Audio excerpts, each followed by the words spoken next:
안녕하세요. 이해란TV의 이해란입니다. 한국에서 현직 대통령이 국정농단으로 몰려서 탄핵을 당하고 지금 감옥에 계십니다.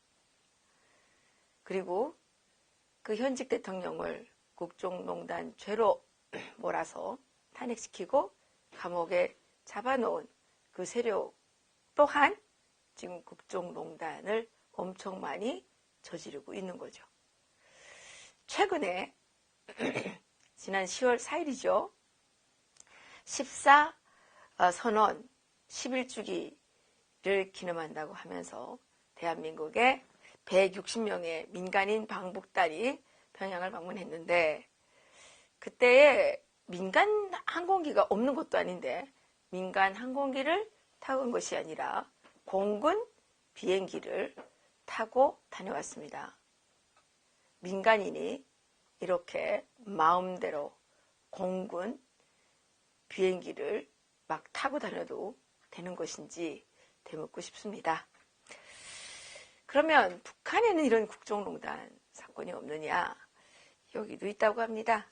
예, 북한판 국정농단 사건으로 알려진 금강개발 총회사 사건에 대해서 오늘 말씀드리려고 합니다. 그 금강개발 총회사는 인민무력부 후방청국 산하의 그 기관인데, 이 기관은 인민무력부의 후방청국의 일들을 하는과 동시에 김정은의 개인공고로 알려진 39호실 자금 조달 일도 그동안 해왔지요. 그런데 이 금강개발총회사가 지금 엄청난 사건에 휘말렸는데요. 금강개발총회사 사장 황영식과 그 측분 간부 4명이 처형이 되고, 북한인민군 총정치국 인민무력부장 교체, 이러한 사건이 일어났는데, 이러한 사건들은 서로 긴밀히 연결되어 있었다고 합니다. 이것을 잘 이해하기 위해서는 올해 북한에서 있었던 여러 사건들을 잘 살펴볼 필요가 있는데요. 여기에서 가장 먼저 인민군 총정치국 그리고 인민무력부 수장들의 교체 및 처벌과 관련된 이 사건입니다. 지난 2월 6일과 2월 9일에 있었던 노동당 정치국 회의가 한국의 국가정보원이 입수를 했는데요. 2월 6일 김정은이 핵 문제와 관련해서 노동당 정치국 회의를 열고, 어떤 의사를 표현해도 좋으니까 처벌하지 않겠다. 핵을 보유하는 것이 옳은지 아니면 폐기하는 것이 옳은지 자유롭게 결정을 하라, 이렇게 지시를 했다고 합니다. 북한의 리버티 코리아 포스트 내부 소식통들이 전해온 데 따르면요, 그 당시에 결정 방식은 비밀 투표로 했는데, 투표함을 개봉한 결과 핵을 포기하자는 쪽이 훨씬 많았다는 거예요. 내각과 노동당 부위원장급 관료들은 모두 핵을 포기하자는 쪽이었고요.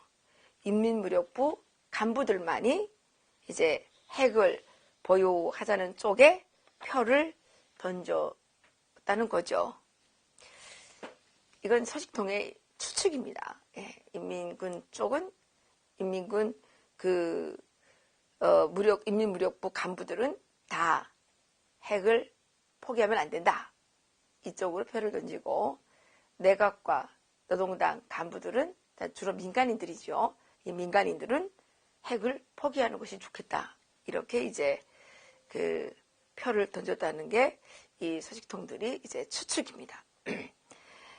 그래서 인민무력부가 이제 인민군은 절대로 핵을 포기할 수 없다는 내용으로 핵무기 보유의 정당성을 강조하는 보고서를 만들어서 지난 2월 9일 김정은에게 이제 전달했다는 거죠.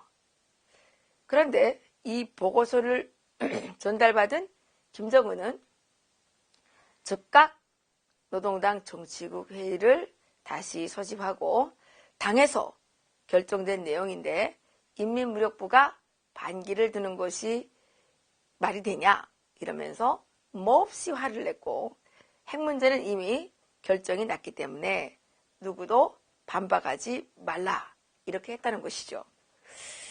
그런데 여기에서 이게 재미있는 일이 있는 겁니다. 지금 북한의 실시간 정보가 밖으로 새어나오고 있죠.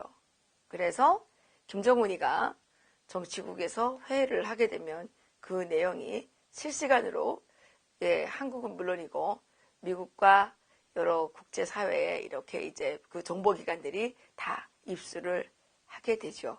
그래서 이 김정은이가 꼴에 머리를 쓴 겁니다.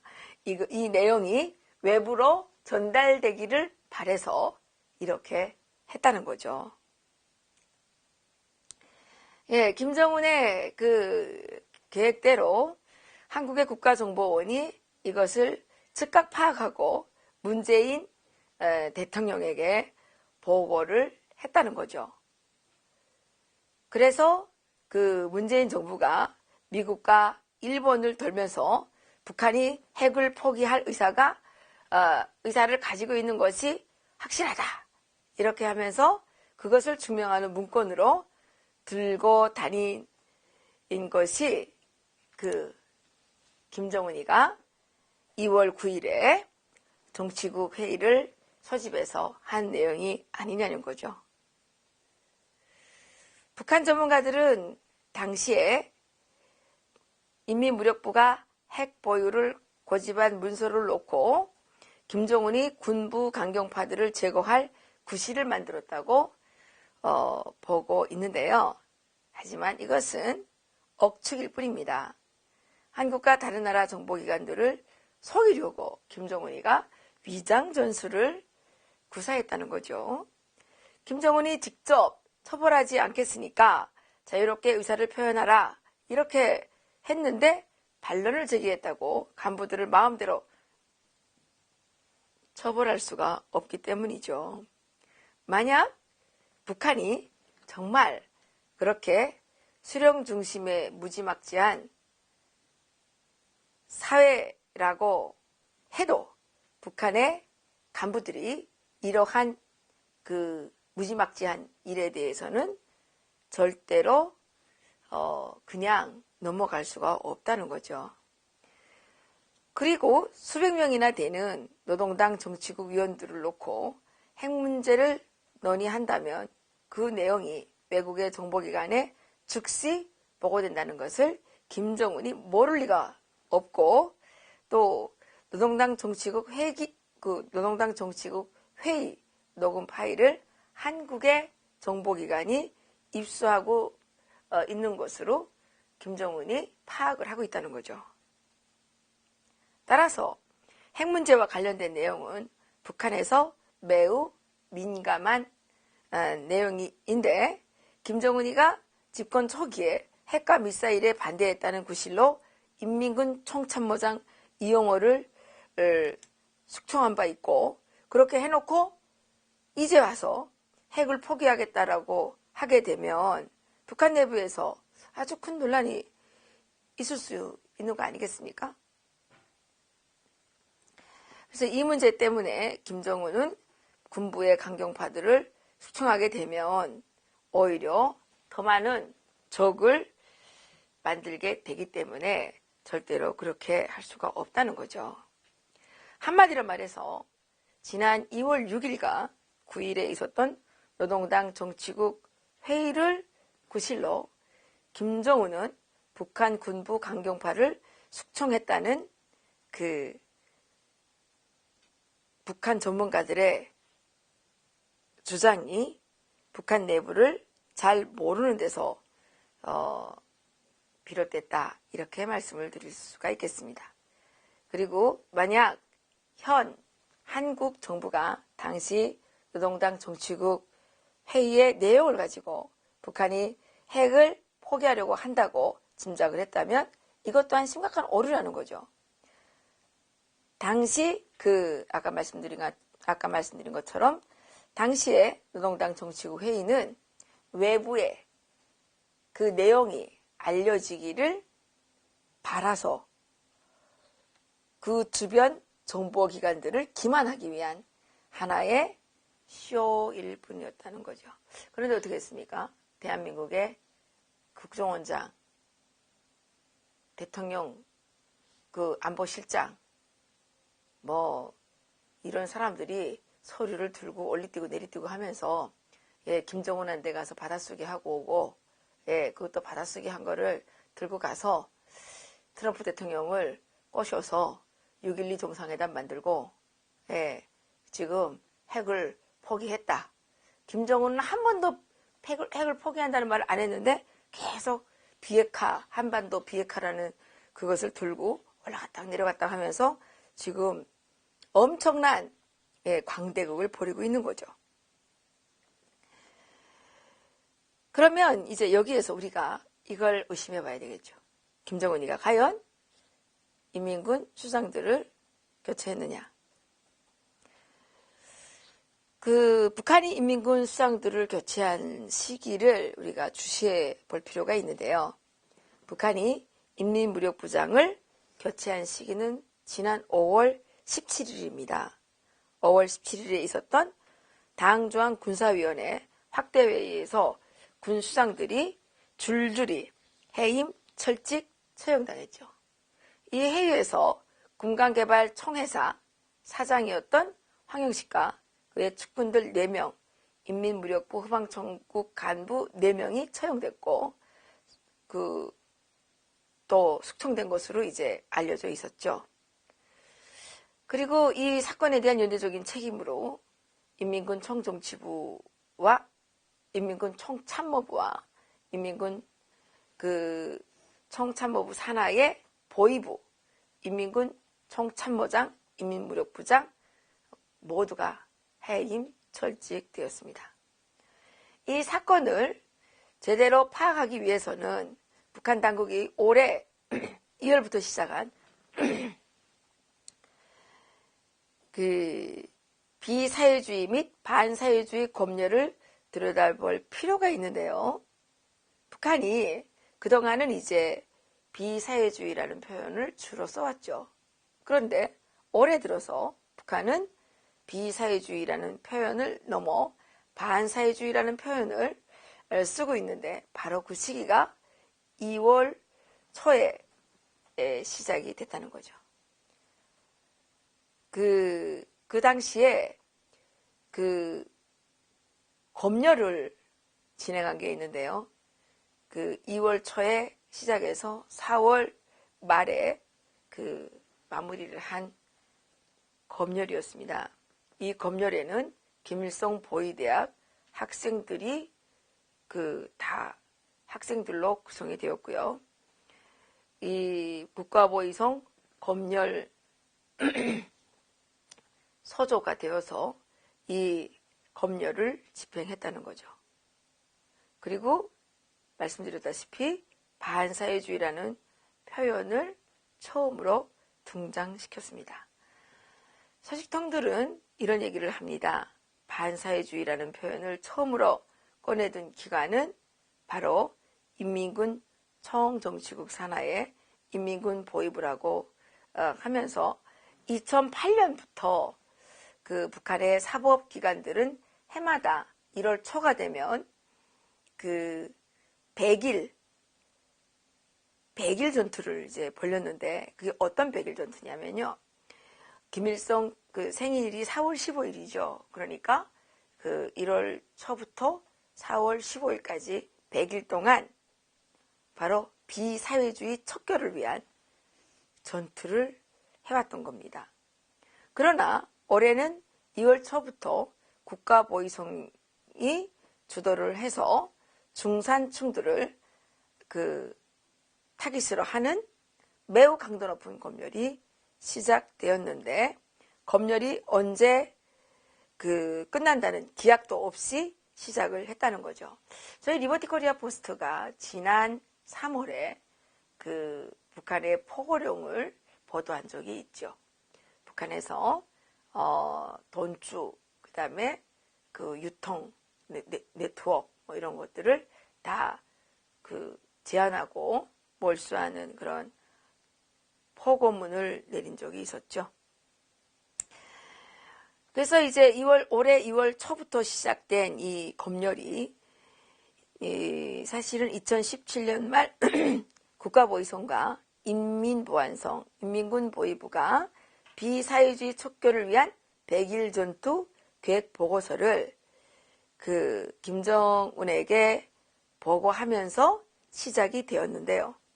국가보위성과 인민보안성의 검열 계획은 뭐 예년이나 비슷했다고 합니다.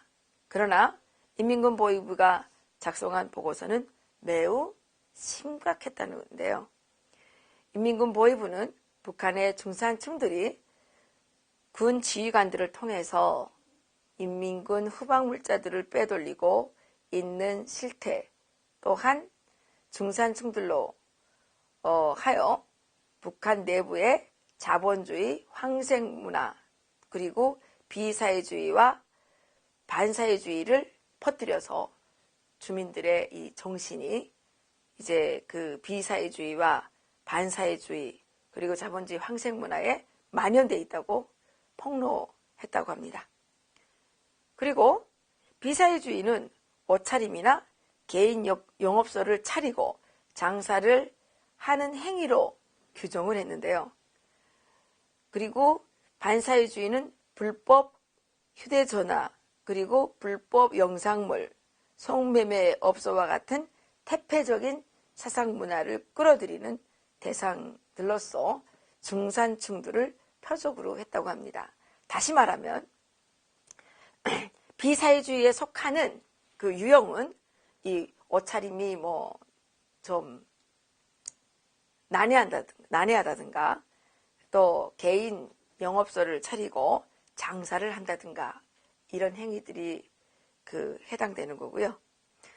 반사회주의는 불법 휴대전화를 소지했거나 또 전화 통화를 하는 것, 그리고 불법 영상물, 그러니까 한국 드라마나 이런 것들이 속하겠죠.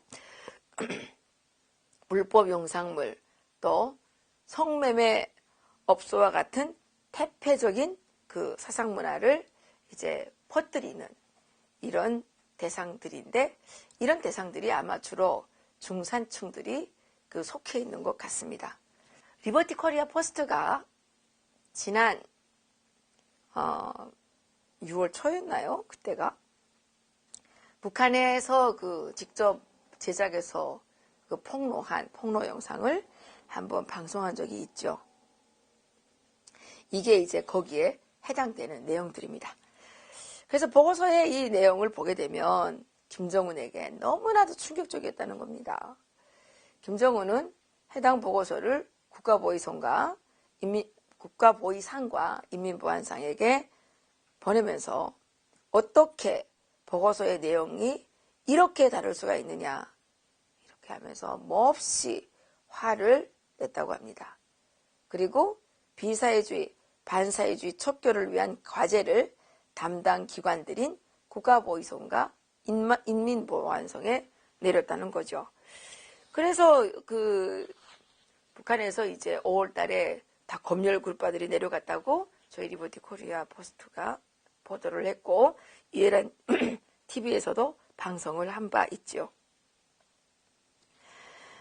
국가보위성은 북한 내부를 누구보다도 잘 알고 있고, 또 북한에서 제일 큰 문제로 되는 대상이 중산층이 아니라 돈주로 불리는 신흥 부유층임을 잘 파악하고 있지만, 김정은의 명령이었고 실제 북한에서 일어나는 일들이기 때문에 반박할 수가 없었다고 합니다.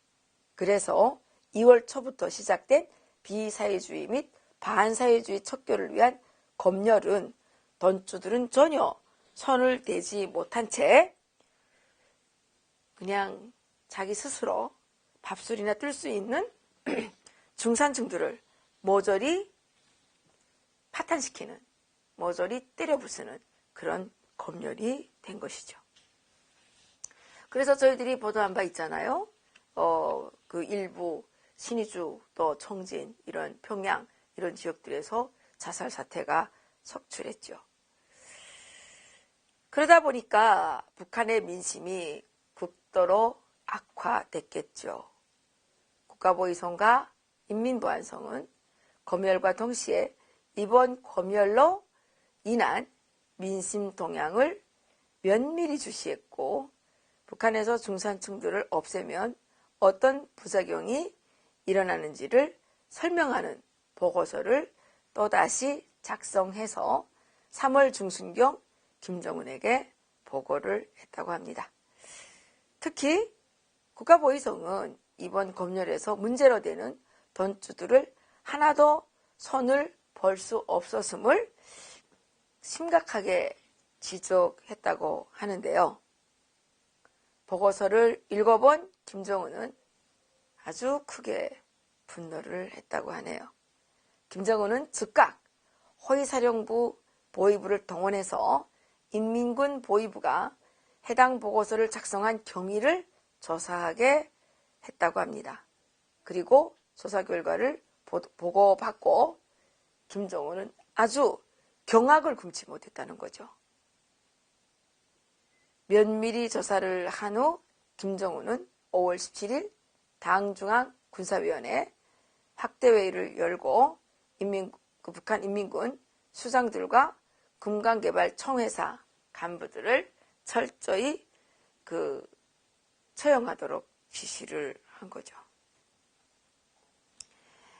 그래서 이 보고서는 국가보위부가 금강개발총회사에 의뢰해서 작성한 것이었는데 금강개발총회사는 인민무력부 산하 무역회사로서 인민군의 흡항물자를 담당하고 있고 39호실 부국장이 따로 있어서 노동당 39호실의 그 자금 상당 부분을 금강개발총회사가 조달을 하고 있는 거죠.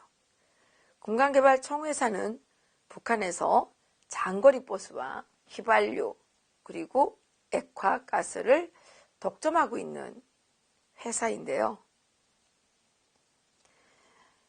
그런데 사실 김정은이가 처벌하라고 했던 돈주, 이 돈주가 바로 금강개발총회사 사장이었던 황영식이었다는 겁니다.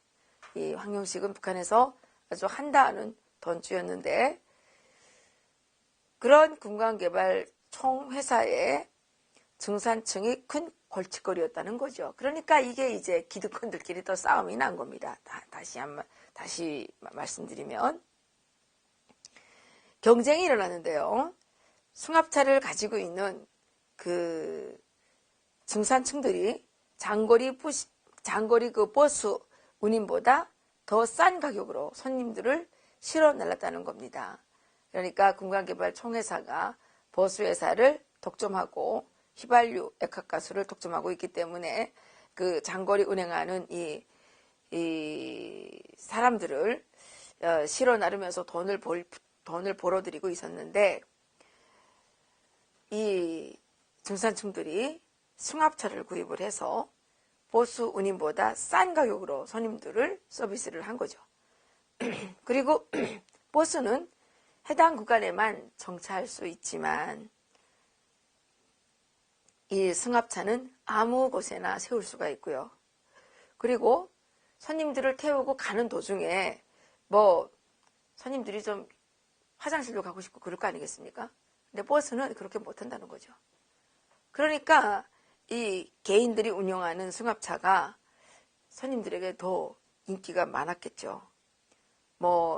이 승합차는 손님들이 요구하면 아무 장소에나 차를 세워주기도 하고 또 소변을 화장실을 마음대로 다닐 수 있게 하고 또 장사짐도 더 많이 실을 수 있고 또 보스보다 더 싼 값을 받고 편안히 목적지까지 갈 수 있다는 이런 장점이 있었던 거죠. 그러니까 뭐 시장경제의 원리 아니겠습니까? 여기에 중산층들이 중국 상인들로부터 LPG 가스와 휘발유, 디젤유까지 들여다가 불법 영업을 하게 되면서 금강개발 총 회사는 그 중산층들이 엄청난 경쟁 상대로 이제 떠오르게 된 거죠. 그래서 이 중산층들과 가격 경쟁을 벌여야 됐고, 또 금강개발 총회사의 인민군 보위부가 비사회주의 척결 보고서를 의뢰하게 됐는데, 이러한 그 기회를 금강개발 총회사는 이제 자기들의 이 경쟁 상대를 척결하는, 제거하는 기회로 삼았다는 거죠. 그래서 그 금강개발 총회사 이 사람들은 자신들의 이익에 맞게 중산층 세력들을 위험 세력으로 몰아서 척결을 해야 되겠다, 이렇게 작정을 하고 이 보고서에 이러한 내용들을 적어서 인민군 보위부를 거쳐서 상국기관인 인민군 총정치국에 보고를 했고, 이 보고서가 김정은에게 전달이 된 거죠. 다시 말하면 금강개발 총회사 이 사건은 북한판 국정농단 사건인 거죠. 던주들이 김정은을 우롱한 사건이었고요. 김정은은 해당 사건을 면밀히 검토한 다음에 그 남북 정상회담이 끝난 4월 30일 아무런 설명도 없이 국가보위성 검열 서절을 철수시켰다고 합니다. 그래서 이 사건으로 말미암아 금강개발 총회사 황영식 사장은 정치부장을 비롯한 그의 측근들과 함께 숙청이 되게 된 거죠. 또 보고서를 제대로 검토하지도 않은 채 김정은에게 올려서 민심을 어지럽힌 죄로 인민군 총정치국장, 인민군 보위부장, 후방총국 간부들이 대대적으로 해임, 철칙되었다고 합니다. 인민군 총참모장과 인민무력부 부장은 금강개발 총국으로부터 막대한 뇌물을 받아 챙긴 죄로 해임 철칙이 되었다고 하네요. 그래서 일부에서는 금강개발 총국이 4월 말경에 있었던 중국인 관광보수 사고와 관련돼 채용됐다는 설이 돌기도 했지만 이것은 사실이 아니고 누군가에 의해서 조작된 것이라는 거죠. 실제 중국인 관광객 보수 사고는 해당 도로를 관리하고 있는 지역 책임자들의 몫이기 때문에 설령 보수운전 기사의 잘못이나 보수 정비업자들의 잘못이 있다고 해도 금강개발 총국 간부들과 인민무력부 소장들을 모조리 교체할 만큼의 큰 사건은 아니었다는 겁니다. 김정은이 직접 중국 측에 사과를 했으면 거기에서 끝나야 하고요. 사고는 어느 때든지 일어날 수가 있다는 거죠.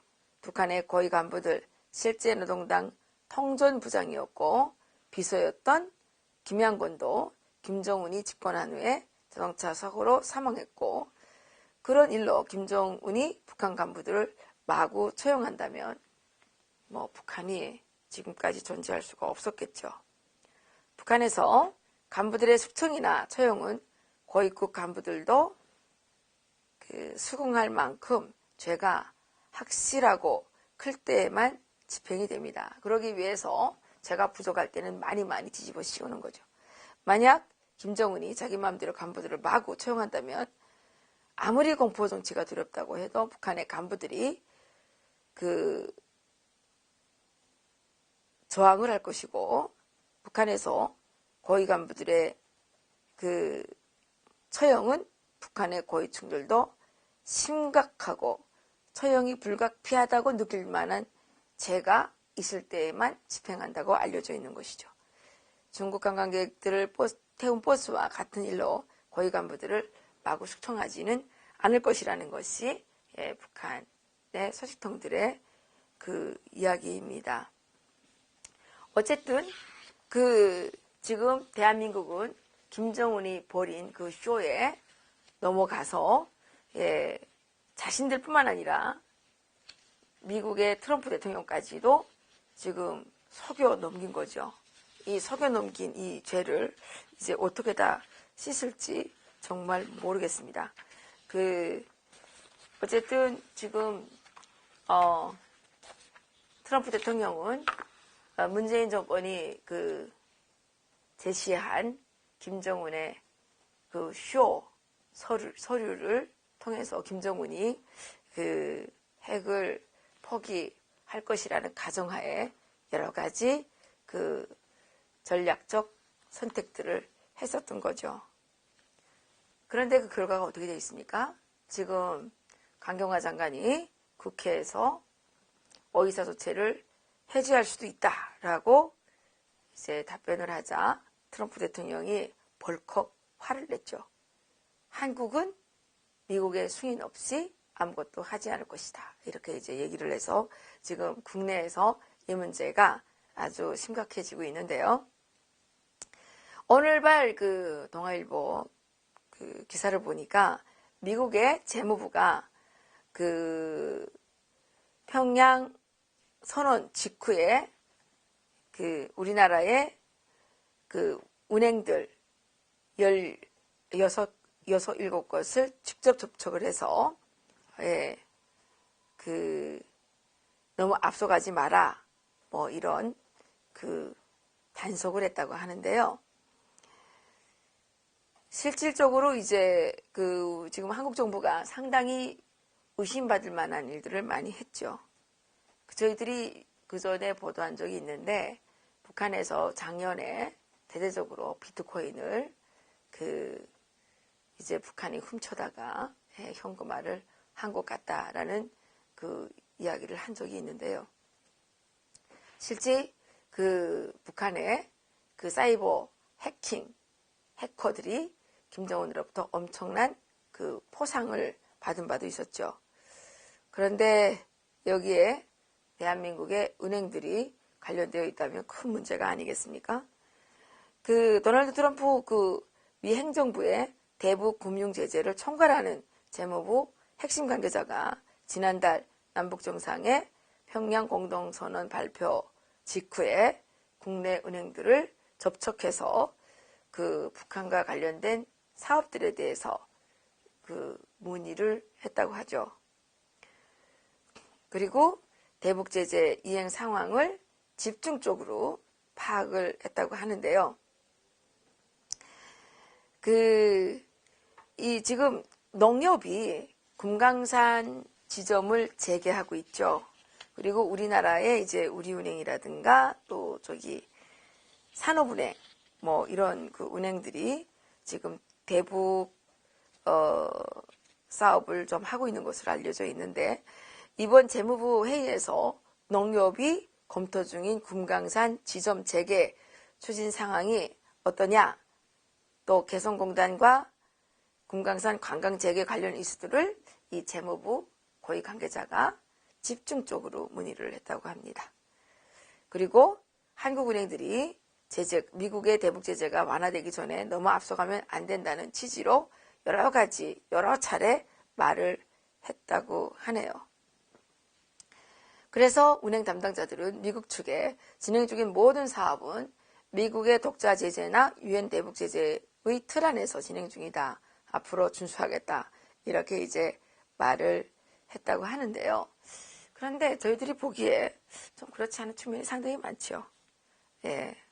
그래서 지금 한국 정부가 북한과의 관계 개선을 지나치게 너무 대북 제재와 상관없이 앞서가면서 추진하는 과정에 대한민국의 경제를 말아먹을 수 있는 빌미를 제공하는 것이 아니냐 하는 우려가 지금 상당히 심해지고 있는 거죠. 김정은은 절대로 핵을 포기하지 않을 것입니다. 그렇기 때문에 대한민국 정부는 이제라도 정말 무한질주하는 남북 관계 개선에, 남북 경협에 열차를 빨리 멈춰 세우고 이 시점에서 모든 것들을 다시 점검하고, 김정은이가 정말 핵을 포기할 의사가 있느냐, 김정은이가 정말 대한민국과 같은 자유민주주의 시장경제 체제를 수립할 의지가 있느냐, 이런 것들을 고려해서 이 대한민국의 이 국민들의 생명권과 생존권이 훼손되지 않는 그러한 대북 정책을 실시해야 되지 않겠습니까? 그런데 저희들이 알아본 데 의하면 문재인 정권이 북한 김정은과 이렇게 너무 좋게 지내는 이 뒷면에서 북한 주민들은 더욱더 많은 고통을 당하고 있고, 북한의 장마당들은 파괴되고 있고, 북한의 중산층들은 지금 죽어가고 있다는 거죠. 그래서 북한의 중산층들이 사라진다는 것은 북한이 또다시 배급체제를 회귀해서 북한 주민들에게 주어졌던 일말의 자유조차 말살되어가는 그런 과정이 또 다시 반복된다는 거죠. 정말 인간의 양심이 있다면 대북 정책에 있어서 심각하게 생각해야 된다고 생각을 합니다. 북한 주민들 불쌍하지 않습니까? 지난 70년 동안 정말 아무 죄도 없이 북한에 태어났다는 그 죄 한 가지만으로 억압당하고 정말 기아를 강요당하고 얼마나 억울하게 많이 죽었습니까? 그런데 대한민국의 이 주사파 정권이라고 의심받는 현 정권이 지나치게 김정은의 공산 왕조를 지키기 위한 체제 보장에 거기에 휘말려 들어가 가지고 대한민국의 국권과 국익과 안보를 모두 포기하는 이런 상황으로 치닫고 있어서 국민들의 걱정이 많습니다. 제발 이제라도 무한질주하는 남북 관계, 남북 경협 열차를 멈추십시오. 오늘 여기서 마치겠습니다.